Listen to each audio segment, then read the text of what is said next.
Management की doctor हूँ meditation hospital पे। तो यूजुअली पेन मैनेजमेंट डॉक्टर्स नई टर्मिनोलॉजी है इंडिया के लिए कि ये कौन से डॉक्टर होते हैं। यूजुअली जब हमें कहीं भी दर्द होता है तो हम न्यूरो में ऑर्थो में जाना प्रेफर करते हैं, क्योंकि वही पता है हमें कि कहीं भी दर्द है तो शायद ऑर्थो में ही जाना है, और कहीं भी दर्द है तो बेसिकली पेन मैनेजमेंट ब्रांच होती है कि आपको हेड टू लो कहीं भी पेन है तो शुरुआत में जैसे आपको मेडिसिन प्रिस्क्राइब की जाती हैं जनरल फिजिशियन से या फिर ऑर्थो से या न्यूरो से, तो कुछ प्रॉब्लम्स ऐसी होती है कि वो क्रॉनिक बन जाती हैं, तो आप मेडिसिन कब तक खाएंगे। और कई बार ऐसा होता है कि मेडिसिन शुरुआत में हेल्प करती हैं लेकिन बाद में हेल्प नहीं करती, उसका भी कारण हम वैसे डिस्कस करेंगे। लेकिन कुछ ऐसे प्रोसीजर्स होते हैं जो बहुत ही छोटे डे केयर में 2-4 घंटे में होने वाले प्रोसीजर्स होते हैं, जिनके बारे में जस्ट मैं टच करूँगी, डिटेल में तो ऑब्वियसली नहीं जाने का समय है, लेकिन कुछ ऐसे प्रोसीजर्स होते हैं जो अगर हम करें तो क्योंकि जो पेन मैनेजमेंट ब्रांच है वो सिर्फ ये नहीं होता है कि आपका दर्द कम करना है, ये जानना है कि दर्द हो क्यों रहा है। तो उस कारण को अगर हम खत्म कर दें, जैसे कि आपको यहाँ पर दर्द है तो उसका कारण है टेंडन में सूजन है, तो आप जैसे ऑर्थो में या जनरल जाएंगे आप कहीं पर भी दर्द होगी, पहला रिएक्शन होगा कुछ पेन किलर्स खा लीजिए, सप्लीमेंट्स खा लीजिए, और फिर आप आते हैं थोड़ा बहुत रिलीफ है ठीक है और बढ़ा दिए और खाते रहिए, बस खाते रहिए। तो यूजुअली उसका कुछ एंड नहीं होता, कुछ एंड रिजल्ट नहीं होता था। लेकिन कुछ कारण इतने छोटे होते हैं, जैसे यहाँ पे टेंडन सूजन है, अल्ट्रासाउंड से हमने उस सूजे हुए टेंडन को देखा, उसके ऊपर इंजेक्शन लगाया और काम किया, कोई दवाई कुछ भी खाने की जरूरत नहीं है। मतलब अगर वो कारण है तो पेन मैनेजमेंट ब्रांच जो है, जो पेन फिजिशियंस होते हैं, अब तो थोड़ी पॉपुलैरिटी बढ़ रही है इंडिया की इस ब्रांच में, तो ये टॉक्स जो हम रखते हैं वो इसी चीज़ के लिए, ताकि ज़्यादा से ज़्यादा लोगों को पता चले कि अगर आपका दर्द कहीं पर ठीक नहीं हो रहा है या फिर शुरुआत में ही आप पेन मैनेजमेंट डॉक्टर के पास जाएं, ताकि ये पता चल सके कि आपके दर्द का कारण क्या है। कुछ कारण क्रॉस होते हैं, जैसे कि पता है सबको आर्थराइटिस है, जैसे एज हो रहा है या जॉइंट पेन है, लेकिन कुछ छोटे छोटे कारण ऐसे होते हैं जैसे हमेशा सर में दर्द रहना, दांत में दर्द रहना लेकिन दांत में कोई प्रॉब्लम नहीं है, सर्वाइकल हो जाना, लोग मान लेते हैं बीपी की तरह, जैसे मुझे बीपी है तो ऐसे मुझे सर्वाइकल है, मुझे लगना ही है इसके साथ, जो कि बिल्कुल भी सच नहीं है। अगर आपके दर्द का कारण जानना जाए तो उस कारण का अगर इलाज पॉसिबल है तो वो दर्द जड़ से ही चला जाएगा। तो सबसे जरूरी ये जानना ये है कि दर्द का कारण क्या है और वो कारण खत्म हो सकता है। कई बार मरीज बहुत लेट स्टेज में मेरे पास आता है कि 10 साल से दर्द है, 20 साल, तो कई बार उसको 100% खत्म करना नहीं पॉसिबल होता, लेकिन 50% भी अगर हम खत्म कर पाए तो लाइफ थोड़ी सी बेटर हो सकती है। तो पेन मैनेजमेंट फिजिशियंस जो होते हैं उनका काम यही होता है कि पेन का कारण जानना, उस कारण को इंजेक्शन कुछ प्रोसीजर्स के रास्ते खत्म करना, जिससे दवाइयों की ज़रूरत ना रहे या फिर दवाइयाँ बहुत कम हो जाएं, या और कभी कभी तो सर्जरी से भी आप बच सकते हैं। कुछ प्रोसीजर्स ऐसे होते हैं, तो हम इसी बेस लाइन उसके साथ में थोड़ा सा हर पेन के बारे में हम थोड़ा डिस्कस करेंगे। और दूसरी चीज़ है कि पहले मैं एक बार सारा बता दूँ, आप लोग बीच में प्रेजेंटेशन के हर किसी को लगेगा मेरा भी ऐसा ही दर्द है, क्योंकि मिलती जुलती कंडीशन होती है, तो फिर भी आप पहले पूरा सुनिए, फिर उसके बाद अंत में और लास्ट में भी, जैसे मैं पहले भी टॉक्स के लिए गई तो यूजुअली लोग बोलते हैं मेरा यहाँ दर्द है, नी में है। इतने छोटे से गेट टुगेदर में ये पॉसिबल नहीं है कि आपकी बात को सीरियसली सुना जाए और उसका इलाज ठीक से बताया जाए। ऐसे भी वही प्रिस्क्राइब कर देने वाली दवाइयाँ ऐसे भी खतरनाक होती हैं, या भी खा लीजिए। अभी आपका एक आदमी के साथ बैठकर ये जानना पड़ता है कि उसको और क्या मेडिकल प्रॉब्लम्स हैं। ना हो सकता है कि मैं कुछ दवाई लिख दूँ, वो एक आदमी ठीक टॉलरेट करे, दूसरे आदमी को खाते चक्कर आने लगे, खाते तो वो दवाई जो फायदा कर सकती थी वो नुकसान कर देगी, क्योंकि वो सही डोज में नहीं थी। चलते चलते हमने पूछ लिया है ना, अभी इतना बारे में बात करके जब वो ओपीडी में बैठते हैं तो हमारा पूरा ध्यान होता है आपकी तरफ, आपके पूरे टेस्ट पूरे अपने रिकॉर्ड्स देखना, कोई 20-25 मिनट में मैं मरीज के साथ स्पेंड करती हूँ। तो वहाँ पर एक इलाज इसलिए होता है कि आप ये हर चीज़ रूल आउट करोगे, है ना। सिर्फ एक कह देना मेरे कमर में दर्द होता है, मुझे थोड़ा सा बता दो, वो बताया नहीं जा सकता और वो आपके लिए भी सेफ नहीं है। मेरे तरफ तो कुछ प्रॉब्लम नहीं है, मैं तो कुछ भी लिख दूँगी, है ना, लेकिन वो आपके लिए सेफ नहीं है।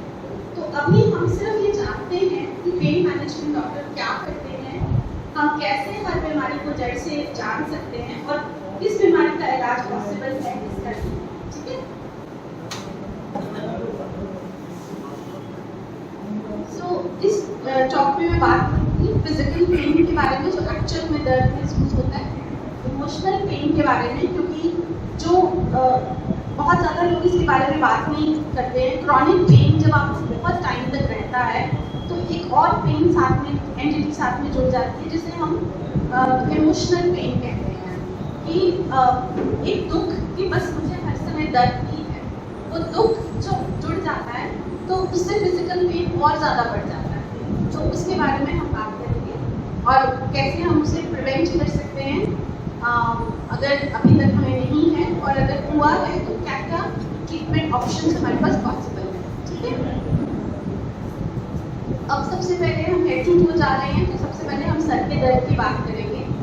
जैसे कि आप देख रहे हैं, अब कहने के लिए आप कोई पूछे मेरे सर में दर्द है, अब सर एक सेल इतना बड़ा एरिया है कि कहाँ पर आपको दर्द है उससे उसका कारण ही बदल जाता है।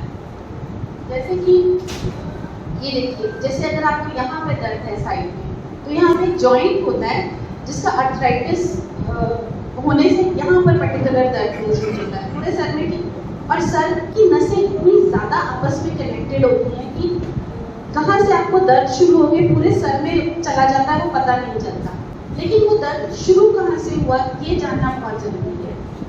तो जैसे साइनस का दर्द है, तो यहाँ पर शुरुआत में यहाँ पर होगा, लेकिन वो अगर ट्रीटमेंट उसका ठीक नहीं है या क्रॉनिक चलता जा रहा है तो पूरे सर में उसका दर्द फैल जाता है। फिर क्लस्टर हेडेक, ये एक नसों की गुच्छे, एक नसों का गुच्छा होता है हमारे सर में, जिसकी वजह से प्रॉब्लम होती है। तो जिसमें सिर्फ आधे सर में आंख के आसपास दर्द होता है, आंख का लाल हो जाना, आंखों से आंसू बहना, और वो कुछ सेकंड्स के लिए होता है, एकदम 10 सेकंड या घंटे भर के लिए, और फिर ठीक हो जाता है। और फिर टेंशन हेडेक, इसके बारे में सारा दिन बात कर सकते हैं, लेकिन अभी शॉर्ट में बताने के लिए, टेंशन हेडेक एक ऐसा हेडेक है जो हमें चारों तरफ महसूस होता है और ऐसा लगता है कि कोई हमारा सर स्क्वीज कर रहा है। ये ज़रूरी नहीं है कि आपकी लाइफ में कोई एक्यूट स्ट्रेसर हो ये टेंशन हेडेक फील होने के लिए, या फिर कई बार हमारा ईगो ये एक्सेप्टिंग, जैसे कि छोटी सी बात है, हमारा बेटा हमारी बात नहीं सुन रहा, अडल्ट ग्रोन अप बेटा है, ये बहुत ही कॉमन है। अब हमारा ईगो ये एक्सेप्ट नहीं करना चाहता कि वो हमारी बात नहीं सुन रहा, या फिर उसके नहीं सुनने से हमें कोई फर्क पड़ता है। जब हम चीज़ों को एक्सेप्ट नहीं करते, जैसी वो है, हम नज़रअंदाज करते हैं हमसे, या फिर हम मानना नहीं चाहते, तो वो चीज़ कहीं ना कहीं बीमारी बन के हमारी बॉडी में ग्रो करती है।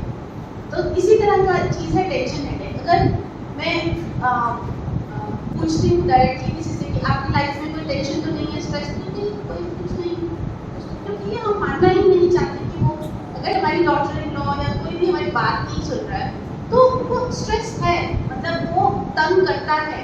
अगर आप उस चीज़ से ऊपर उठ रहे हैं तो और बात है ना, लेकिन अगर है तो चीज़ें जैसी हैं, अगर आप उसे नहीं मानते वैसा, तो वो चीज़ हमारी लाइफ में टेंशन बन जाती है और वो बीमारी की तरह वो आती है। फिर हम बस सर दर्द है, फिर सर दर्द है, और उसका कारण फिर कोई जान नहीं पाता कि क्या है, लेकिन वो हमारी खुद की बनाई हुई। फिर माइग्रेन का दर्द ऐसा होता है, आधे सर में दर्द होता है, इसमें MRI वगैरह सब नॉर्मल आता है, लेकिन न्यूरोलॉजिस्ट या पेन फिजिशियन अपने क्लिनिकल एक्सपीरियंस से जान सकते हैं कि ये माइग्रेन है, क्योंकि इसमें और भी बहुत सारे सिम्टम्स होते हैं, जब वो साथ में जुड़ते हैं तो हमें पता चलता है कि ये माइग्रेन है। लेकिन आजकल ये भी मैंने बहुत सुना है, लोग आते हैं क्लिनिक में और पहली चीज़ ये बोलते हैं मुझे माइग्रेन है। आपको कैसे पता? मुझे पता है बस। तो ये चीज़ भी मुझे बहुत देखने लगती है। फिर नेक में जो पेन होता है, अब हमारे सर के पीछे हम आगे बात करेंगे, सर के पीछे कुछ नसें होती हैं पीछे वाले हिस्से में, जब उनकी सूजन होती है, लोग ऐसे कहते हैं कि मुझे सर्वाइकल है कुछ, लेकिन उनकी सूजन पीछे से दर्द शुरू होता है वो आगे जाता है। सो कि आप देखिए कि सर जैसे छोटी सी एरिया, दर्द कहाँ से शुरू होकर कहाँ जा रहा है, इससे पूरा डायग्नोसिस ही बदल जाता है। क्योंकि डायग्नोसिस बदल जाता है तो ट्रीटमेंट भी दूसरा हो जाता है। जैसे कि आप देख रहे हैं कि पीछे दर्द शुरू होता है, तो ये पीछे एक नस होती है जिसका पेन आगे हमें महसूस होता है, तो उसका कारण अलग है, जिसको हम नाम उसका ऑक्सीपिटल न्यूरैल्जिया कहते हैं। इसमें एक छोटी सी नस होती है और आप कितने भी पेन किलर खा लें, कितना भी वो कर लें, ये बीमारी जब तक उस नस की सूजन ना ठीक की जाए नहीं ठीक होगी। बट पेन किलर्स जस्ट जब हम खाते हैं और पेन किलर्स मतलब हम एक्चुअली हर कोई अपनी लाइफ में इतना बिजी है, और या फिर हम प्रिटेंड करते हैं कि हम इतना बिजी हैं कि वो काम जो हमें करना है वो ज़्यादा ज़रूरी लगता है वर्सेस हम अपने शरीर को देखते हैं। तो पेन किलर खा के बस हम चलना चाहते हैं कि बस कुछ नहीं है मुझे, कि कहीं ना कहीं हमारा ईगो एक्सेप्ट नहीं करता कि हमें ये तकलीफ है।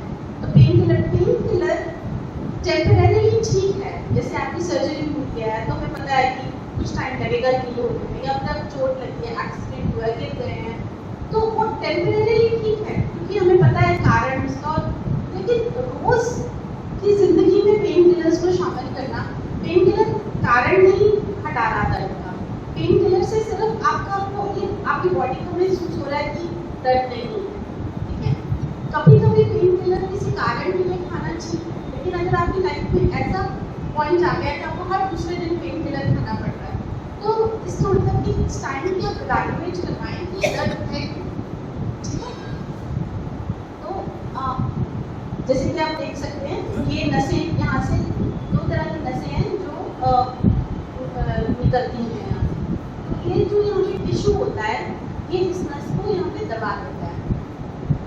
तो ये इंजेक्शन मैं करती हूँ, जैसे कि मैंने बताया कि छोटे छोटे प्रोसीजर्स होते हैं जो कि हेल्प करते हैं। अगर आपको पता चल जाए कि ये नस सूखी है, ऑब्वियसली ऐसे डायरेक्टली नहीं लगता, अल्ट्रासाउंड से देख कर लगता है, वरना कैसे पता चलेगा नस कहाँ है।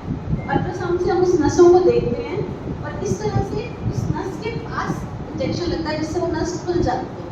तो क्योंकि नस का दबना कारण था आपके पूरे सर के दर्द का और वो इंजेक्शन से नस खुल गई, तो ना किसी दवाई की ज़रूरत है ना कुछ, बस एक बार में खत्म हो गया। या शॉर्ट टर्म मेडिसिन की जरूरत पड़ती है, देन क्योंकि आपकी नस पता नहीं कब से दबी हुई है, जब जितना नस दबी रहती है लॉन्ग टर्म उतनी वो डैमेज होती है, और जितना लंबा वो डैमेज है उतना एक टाइम लगता है उसे ठीक करने में।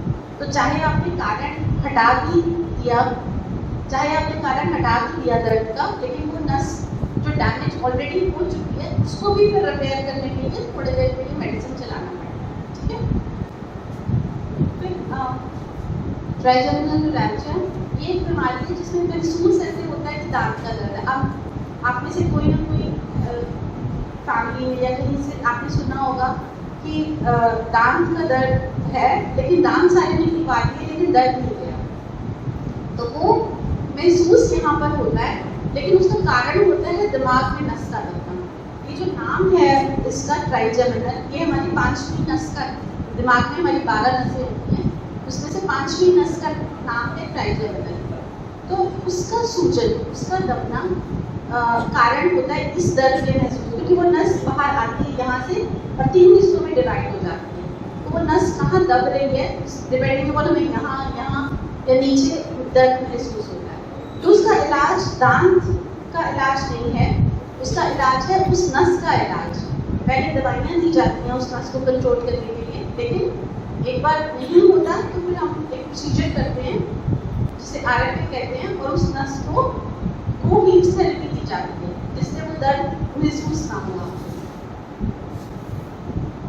जैसे कि आप देख सकते हैं इस तरह का दर्द होता है, लेकिन देखिए दिमाग से आ रही है नस और आगे छोटी छोटी ब्रांचेस में डिवाइड हो रही है, और इस तरह से हम इंजेक्शन जाता है। जैसे देखिए कितनी छोटी सी निकल है, तो इंसिजन ना कुछ चीरा ना कुछ, छोटी सी नस गई और बिल्कुल हम दिमाग में उस नस के पास पहुंच गए, और यहाँ पे हीट थेरेपी देके जिसको रेडियो फ्रिक्वेंसी एब्लेशन कहते हैं उससे इसका इलाज पॉसिबल है और एकदम आराम, मतलब 2-3 दिन में ही आपको पूरा ही आराम आ जाता है और दवाइयाँ भी काफ़ी कम हो जाती हैं।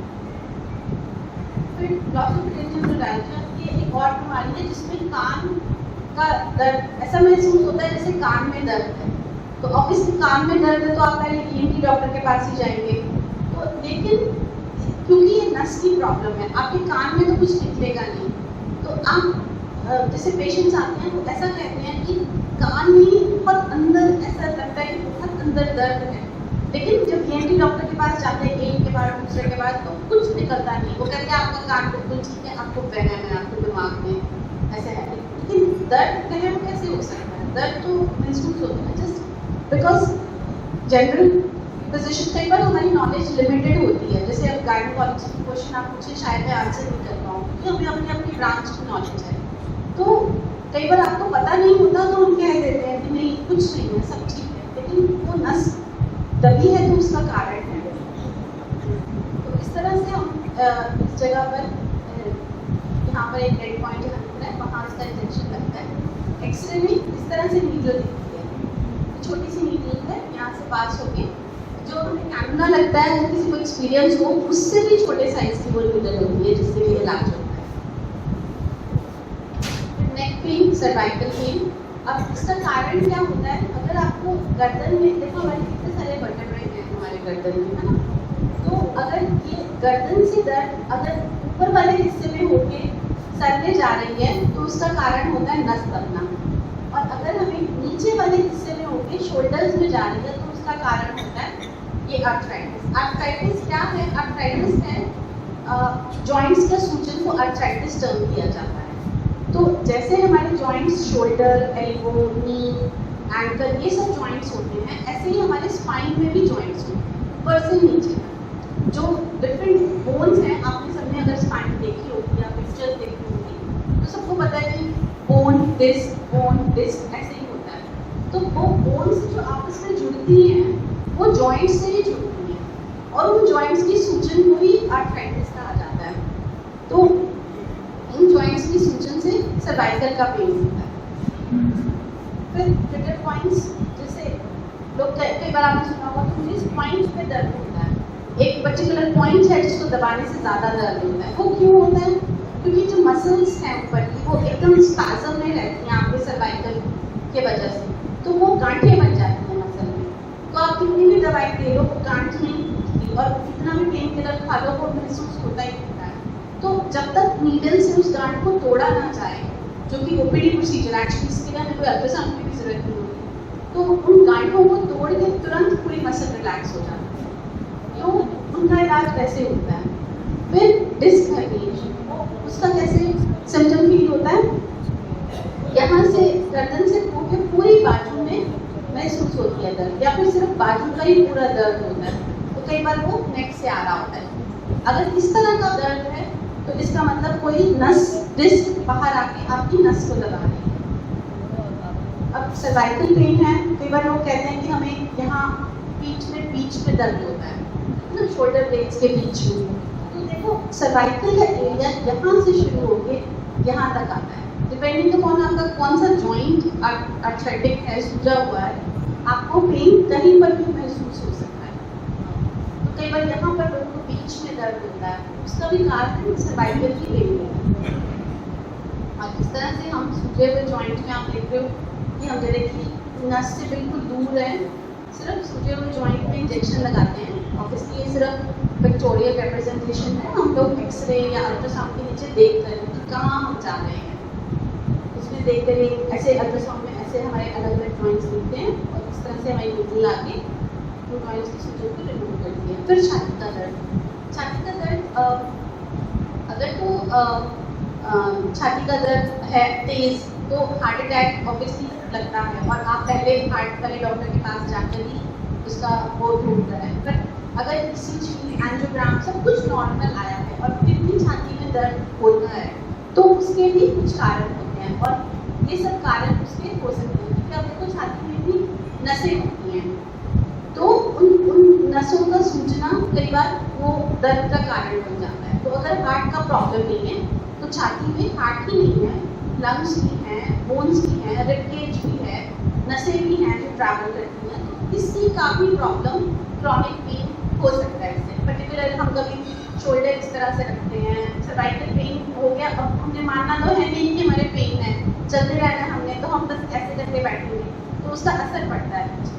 तो इस तरह से छाती में आगे या पीछे दर्द होता है, या फिर हड्डियों का टूट जाना, या फिर कैंसर पेन। तो इस तरह से हर्पीज, आपने बीमारी सुनी होगी, अगर हर्पीज जो होती है इसमें स्किन में लीजन्स निकलते हैं, तो वो जब एंटीवायरल हम ट्रीटमेंट देते हैं उससे स्किन लीजन्स तो ठीक हो जाते हैं, लेकिन नसें जो अंदर वायरस डैमेज करके गया है वो नहीं ठीक हो। तो कई बार ऐसा लगता है ऊपर से तो सब ठीक हो गया लेकिन दर्द तो नहीं जा रहा है, इसलिए नहीं जा रहा क्योंकि अंदर से नसें डैमेज हैं, और उन नसों को रिपेयर करने के लिए या तो दवाई देनी पड़ती है या फिर कुछ प्रोसीजर्स हैं जो मैंने इंजेक्शन मेंशन किए वो नस के पास हमें लगाने पड़ते हैं, डिपेंडिंग ऑन कितना सिवियर आपका दर्द है।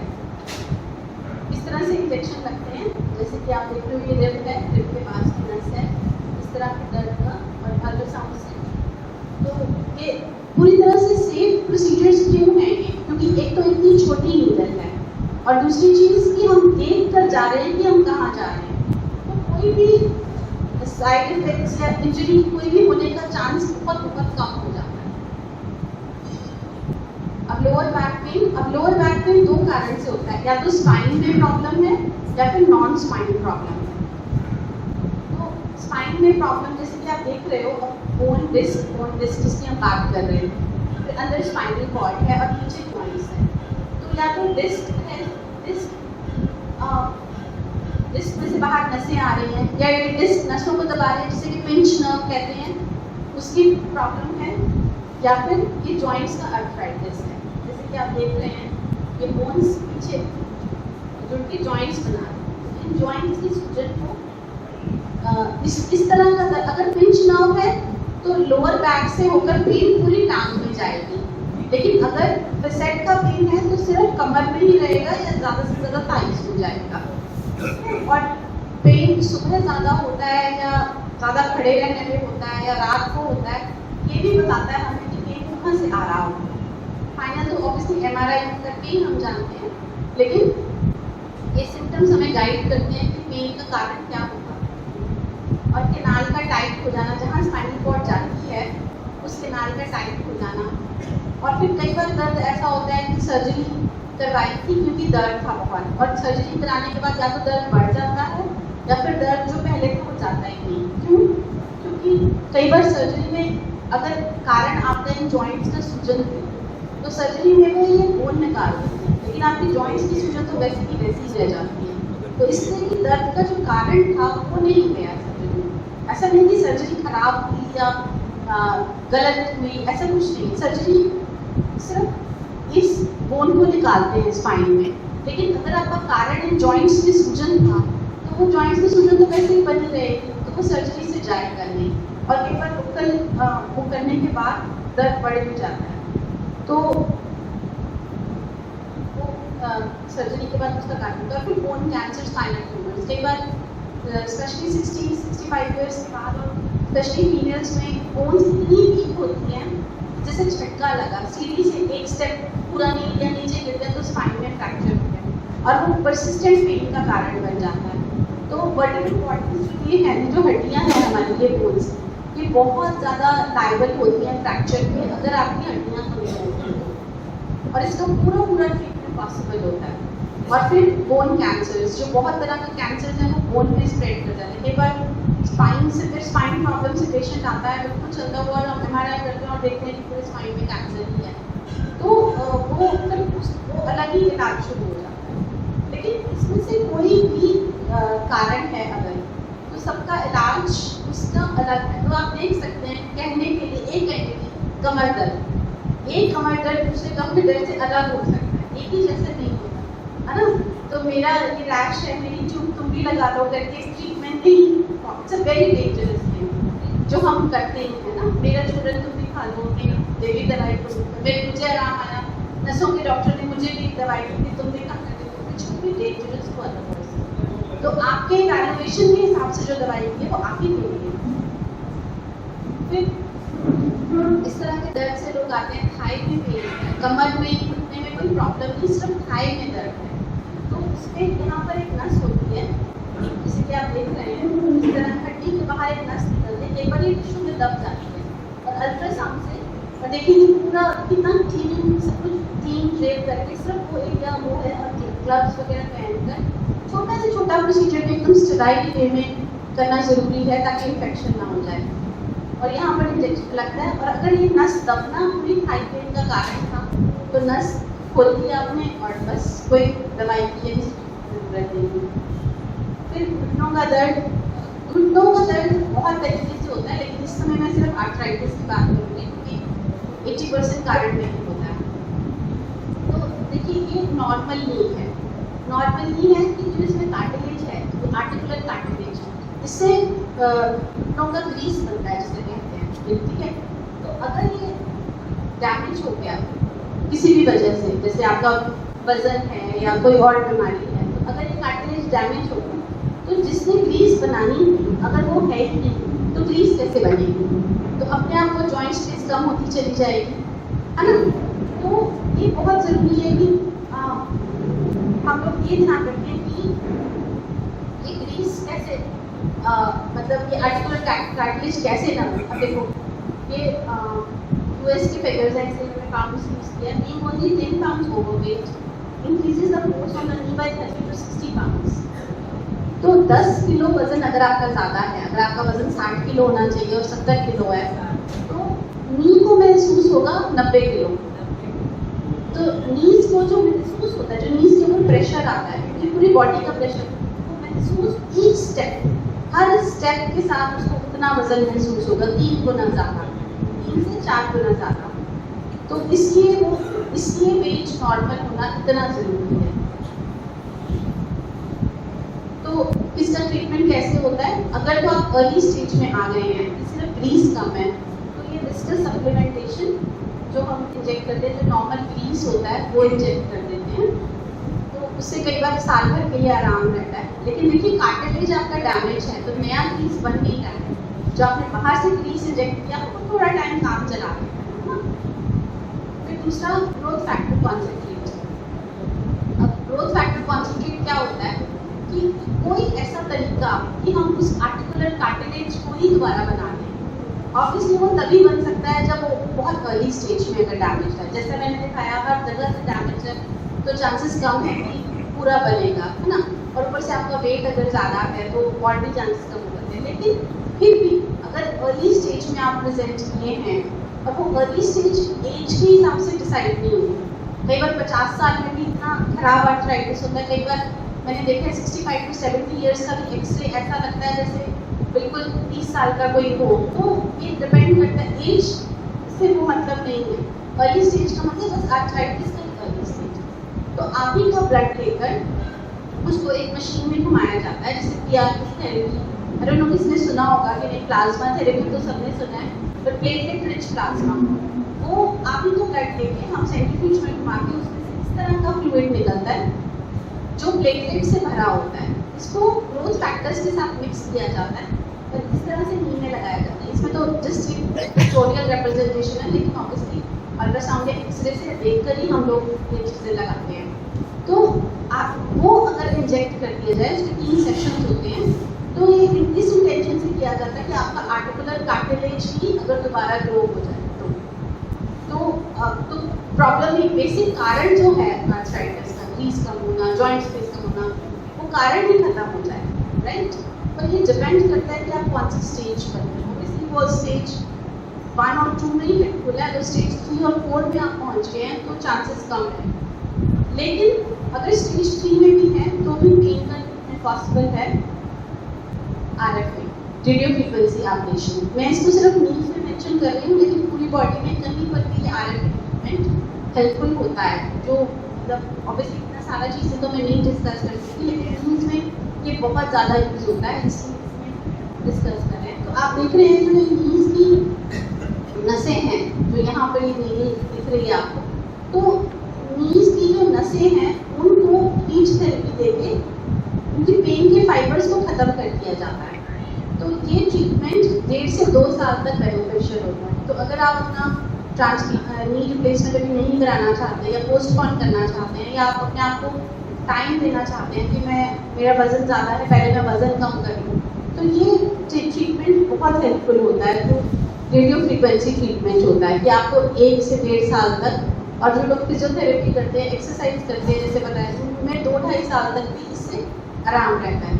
तो ये ट्रीटमेंट ऑल्टरनेटिव है जो हम ले सकते हैं नी रिप्लेसमेंट के। फिर पैरों का दर्द। अब पैरों के दर्द के भी बहुत सारे कारण होते हैं। तो पैरों में आपको कहाँ दर्द है, आगे दर्द है, सेंटर में दर्द है, या पीछे दर्द है, या फिर वो पिन्स एंड नीडल्स की तरह फील होता है, चुभ रहा है कुछ, या फिर ऊपर दर्द है, तो ये बहुत ज़्यादा डिपेंड करता है कि आपको कहाँ दर्द है। तो उससे हम जानते हैं कि कारण क्या है दर्द, और ट्रीटमेंट भी उसी तरह से होता है। कई बार ये दर्द सिर्फ दर्द नहीं होता है, जलन जैसा भी महसूस होता है। तो वो भी देखो, जैसे इसको ऐसे समझ सकते हैं कि जैसे नसें हैं। अब कहीं पर भी आप नसों का काम होता है कि अगर मैं टच करती हूँ तो टच जैसा महसूस होना चाहिए, अगर मैं पिन रखती हूँ तो वो चुभने जैसा महसूस होना चाहिए। ये नॉर्मल काम है नसों का। अगर वो नसें काम ना करें, डैमेज हो जाए, तो मैं टच करूँगी तो वो टच नहीं महसूस होगा। क्यों? क्योंकि नस काम ही नहीं कर रही, नस का काम। अगर वो नसें हाइपर एक्टिव हो गई, जैसे कि उसका स्किन का लेयर डैमेज होने की वजह से, अगर उसकी जो नॉर्मल लेयर है वो उतर गई है और वो हाइपर एक्टिव हो गई, तो छूना भी जलने जैसा महसूस होगा। तो उनको हाइपर एक्टिव नसों को उसके हिसाब से ट्रीट किया जाता है। ठीक है, तो इसमें आप रैंडमली कोई भी दवाई नहीं दे सकते। देखना पड़ता है कि साथ में डायबिटीज़ है या और मेटाबॉलिक प्रॉब्लम्स है, विटामिन B12 की डेफिशिएंसी है, जो भी कारण है। तो इस तरह से सारे पैरों के दर्द सेम नहीं होते। कई बार ऐसा होता है कि जैसे यहाँ पर सिर्फ ऊपर दर्द है, तो यहाँ नस का एक गोला बन जाता है जिसको इंजेक्शन देकर ठीक किया जाता है। कई बार ऐसा है कि पूरे पाँव में दर्द होता है। कई बार ऐसा है कि एक पॉइंट में ज़्यादा दर्द महसूस होता है, और उस पॉइंट में भी ज़्यादा वजन भी डलता है, तो वो उसके हिसाब से इंजेक्शन से ठीक किया जाता है। जैसे कि आप देख रहे हो कि इस तरह से पैर में इंजेक्शन लगाया जा रहा है, और ऊपर दर्द है तो उस हिसाब से इंजेक्शन लगता है, और अगर एंकल में पेन है तो उस हिसाब से इंजेक्शन। तो एक पैर में इतनी सारी जगहें हैं जहाँ ट्रीटमेंट ऑप्शंस अवेलेबल हैं। क्यों? क्योंकि उसका कारण अलग है। और इंजेक्शन से ठीक होने के बाद राइट फुट पे इसको पहनना बहुत ज़रूरी है। फिर हम बात करेंगे इमोशनल कंपोनेंट ऑफ पेन। अब जो मैंने पहले स्टार्टिंग में बोला था, क्रॉनिकली जो पेन रहता है उसके साथ रहने वाला जो दुख आ जाता है ना, ये बहुत ज़्यादा फिजिकल पेन को बढ़ा देता है। जब टाइम है तो बता दीजिएगा। तो pain, stiffness, fatigue, non restorative sleep. जो पेन के साथ बॉडी का स्टिफनेस फील होना, थकान महसूस होना, और नींद जो आपको फ्रेश नहीं करती, सुबह उठ कर आप फ्रेश नहीं फील करते, उस तरह की थकानें नॉन रेस्टोरेटिव, मतलब रिपेयर नहीं हुआ आपकी बॉडी का रात में। और मल्टीपल टेंडर पॉइंट्स, जब इस तरह से फील होता है आपको, तो इसका मतलब है कि एक तो बीमारी होती है फाइब्रोमाइल्जिया जिसे हम कहते हैं, वो हो सकता है, या फिर क्रॉनिक पेन रहने से इमोशनल कंपोनेंट ऐड होने लगा है, ये मतलब होता है। तो जैसे कि आपको क्रॉनिक पेन फील हुआ, क्रॉनिक पेन अगर आपको रोज ही दर्द में उठना पड़ रहा है तो क्या होगा? गुस्सा आएगा, एंजाइटी, कैंसर तो नहीं है, और डिस्ट्रेस। अगर किसी के पास सोर्सेज नहीं है, कोई दिखाने जाए, तो वो अंदर ही अंदर एंशियस, अंदर ही अंदर स्ट्रेस, या बस मुझे जीना है इसके साथ। और फिर डिप्रेशन, और फिर जब ये डिप्रेशन कंपोनेंट आ जाता है तो इंक्रीज पेन परसेप्शन। अगर उतना ही डैमेज मुझे 10 में से 4 पेन फील करवाता, अगर वैसा ही होता, अगर ये डिप्रेशन, एंजाइटी साथ में जुड़ जाती है, तो वही मुझे 6 या 7 या 10 आउट ऑफ 10 पेन फील करवाएगा, अगर ये जुड़ गया है साथ में। और ये कब हो जाता है हमें पता भी नहीं चलता। तो CBT, कॉग्निटिव बिहेवियर थेरेपी, कि जो हमारा परसेप्शन है वो उसको चेंज करना। जैसा हम सोचते हैं, जैसे कि किसी दिन आप बहुत खुश हैं, उस दिन आपको कोई गाली भी दे देगा, आपको फर्क नहीं पड़ेगा, ठीक है, मैं आज कुछ इग्नोर, है ना। जैसे किसी बच्चे को के अच्छे मार्क्स आए, 90% मार्क्स आए, उस दिन माँ बाप डांट भी दें, ठीक है, उससे खा। तो इतना ज़्यादा असर पड़ता है हमारे थॉट्स का हमारे बॉडी के ऊपर, राइट। डांटा आज भी था, कल भी था, लेकिन जो कल डांटा था उस समय और भी स्ट्रेस था पढ़ाई का, लेकिन आज वो खुशी है तो उसका असर नहीं, लेकिन सोच सेम है, लेकिन हमने उसको कैसे लिया, उसी में सारी चीज चेंज कर दी, राइट।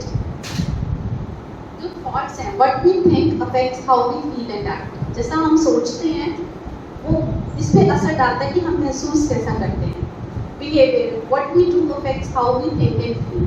जैसा हम करते हैं, तो जैसे कोई हमारी तरफ देखा किसी ने, मैं उनको जानती हूँ बहुत, जैसे मैं आपको जानती हूँ बहुत टाइम से, आप आए, आपने देखा और आप चले गए, और अब मेरा रिएक्शन, राइट, कि इतना एटीट्यूड, उनको कब से जानते हैं, देखा भी नहीं, ये उन्होंने सच में कुछ और सोच रहे होंगे। अगर मैं ऐसा सोचती हूँ और उन्होंने देखा ही नहीं होगा, मुझे ऐसा लगा कि उन्होंने देखा है, शायद उन्होंने देखा है या उनका ध्यान कहीं और होगा, तो ठीक है, जाने दिया मैंने, हमारे रिलेशनशिप में कोई फर्क नहीं पड़ा, राइट। ये जो सोच है हमारी, जैसा हम सोचते हैं, ये बहुत ज़्यादा फर्क डालता है कि हमारी बॉडी कैसी होती है। तो बिहेवियर्स, इमोशंस। अब अगर मैंने ये सोच लिया, गुस्सा कर लिया कि मेरे को देखा भी नहीं, है ना, मुझे इग्नोर कर दिया, तो मेरा बिहेवियर गुस्से वाला हो जाएगा, और एंगर, एंग्जाइटी सब ऐड हो जाएगी। अगर मैंने ये सोच लिया कोई बात नहीं, मुझे देखा ही नहीं होगा, या कोई भी रीज़न, है ना, अगर बेटे ने कुछ बोल दिया, किसी ने बोल, आज कोई डिप्रेस वो होगा, मतलब ठीक है, कोई प्रॉब्लम में होगा या मूड खराब होगा या जो भी, तो अगर हमारी सोच से उसको चेंज कर दिया, तो इमोशन, हाउ वी फील, अगर मैं एंड में अब सैड फील करूँगी या नॉर्मल रहूँगी, वो मेरे कहाँ से शुरू हुआ, जहाँ से मैंने सोचा। तो ये बीमारी के इलाज के साथ साथ ये थॉट प्रोसेस हम कैसा रखते हैं, ये भी बहुत ज़रूरी है। एंड आई एम श्योर आप सब लोग तो उस जनरेशन के हैं कि हम बोल सकते हैं कि ये सब चीज़ें आप सुनते होंगे बहुत ज़्यादा, है ना। तो ये CBT है जो फिजिकल पेन ट्रीटमेंट के साथ दी जाती है, ठीक है। प्रिवेंशन हम कैसे कर सकते हैं, exercise, lifestyle modification, smoking cessation, properly चीज़ को खाना, healthy weight. I am sure ये लिस्ट तो लंबी है और सबको पता है इस चीज़ के बारे में, कोई मतलब नहीं है, बट जस्ट कंप्लीट करें। ट्रीटमेंट, गोलियाँ जैसे सब खाते ही हैं, फिजिकल थेरेपी, लेकिन अगर चीज़ों से आराम नहीं है तो दैट्स व्हाट आई डू। इस तरह का हमारा प्रोसीजर रूम होता है, एक्सरे, ये बड़ी एक्सरे मशीन है जिसे हम सियाम कहते हैं, इसके अंदर देख के हम ट्रीटमेंट करते हैं। तो 1-2 इंजेक्शंस जो आपको 2-3 साल तक रिलीफ दे सकते हैं, वर्सेस हर रोज़ दवाई खाना जिससे एक गोली बस 1 दिन का या आधे दिन का आराम देती है, राइट। तो ये मेरा OPD टाइमिंग्स है, Monday to Saturday 11 AM to 2 PM। ये मेरी वेबसाइट है और इसी का यूट्यूब चैनल भी है, डॉक्टर आंचल पेन क्लिनिक के नाम से, जिसमें मैं जैसे जैसे मुझे टाइम लगता है मैं वीडियोज़ डालती हूँ इसी तरह के लेक्चर्स की अवेयरनेस इंक्रीज़ करने के लिए। और ये जो मेरी वेबसाइट है, इसके ऊपर भी, इसमें भी मतलब बेसिक हर बीमारी के बारे में मेंशन है, तो आपको आज कोई भी डाउट रह गया हो या बाद में याद आए तो आप इस वेबसाइट पे जाकर देख सकते हैं। और इस वेबसाइट पे मेरा ईमेल एड्रेस भी है, अगर आपके बात, जैसे कि आप टेम्पटेड होंगे इस समय क्वेश्चन पूछने, आप चाहते हैं कि मेरी पर्टिकुलर, तो आप इस पर ईमेल कर सकते हैं, कॉन्टैक्ट, आप इस ईमेल पे क्लिक करेंगे तो वो डायरेक्ट ईमेल मुझे आ जाएगा, तो मैं वो पढ़कर भी आपको उसका बता सकती हूँ कि हाँ आप हॉस्पिटल में आके ये चीज़ें लेके या ये बेसिक टेस्ट करवाया है, ये तो मैं आपको दे दूँगी। तो कोई भी आपकी क्वेरी है तो आप इस वेबसाइट पे जा सकते हैं या अपने जनरल बेसिक नॉलेज के लिए। हमने जो भी कुछ सुना था, आपने बताया, बहुत अच्छा लगा। मैं एक बात ये पूछना चाहती थी कि जैसे मुझे कोरोना हुआ था, बड़ा सीरियस था, मैं वेंटिलेटर पर रही हूँ, और जो जैसे मेरा साइड से, लेफ्ट साइड से, बैक से पेन स्टार्ट था, मुझे भी समझ में आई थी कि मुझे क्या है, खांसी प्रॉब्लम, पेन जबरदस्त, सिर में जो जबरदस्त पेन था होता है, वो पेन मेरे को अभी तक फील होता है, कभी कम कभी ज़्यादा कभी कम, और आँखों में आता है, आँखों में भी पेन होता है। तो मैं दवाइयाँ लेती हूँ, दवाइयों पर चल रही हूँ एक तरह से।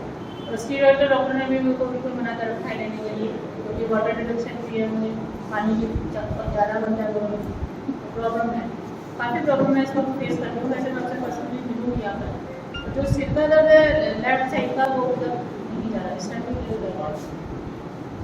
कोविड के बाद बहुत सारे लोगों को ये प्रॉब्लम आई है। कई बार स्पेशली यंग लोगों में मसल शॉर्टनिंग की या फिर जहाँ उनको प्रॉब्लम थी, क्योंकि कई बार क्या होता है कि वहाँ की नसें वैसी की वैसी सूजी रह जाती हैं। तो जब तक उन नसों का इलाज ना हो इन पर्टिकुलर, तो वो वैसे की वैसे ही फील होता है। तो सबसे पहले ज़रूरी है कि आपका पेन ख़त्म किया जाए, और जो आप दवाइयाँ ले रहे हैं आप ऑब्वियसली वो लेकर आइए। मैं देखना चाहूँगी कि वो सही डोज पर है कि नहीं, या फिर अगर आप वो क्रॉनिकली ले रहे हैं दैट मीन्स वो दवाइयाँ कोई असर नहीं कर रही हैं। तो इट्स टाइम कि हम उनको चेंज करें और कारण जानें आपके दर्द का क्या है। मैं मदर की कमेटी की ओर से और सब लोगों की ओर से डॉक्टर साहब का बहुत बहुत धन्यवाद करता हूँ। उन्होंने अपने समय निकाल कर यहाँ पर आए और आपके सामने मैंस पेन है फुल बॉडी, उसके बाद एक्टिविटी बताया और आप लोगों को जो प्रॉब्लम भी थी वो थोड़ी डिस्कस की है।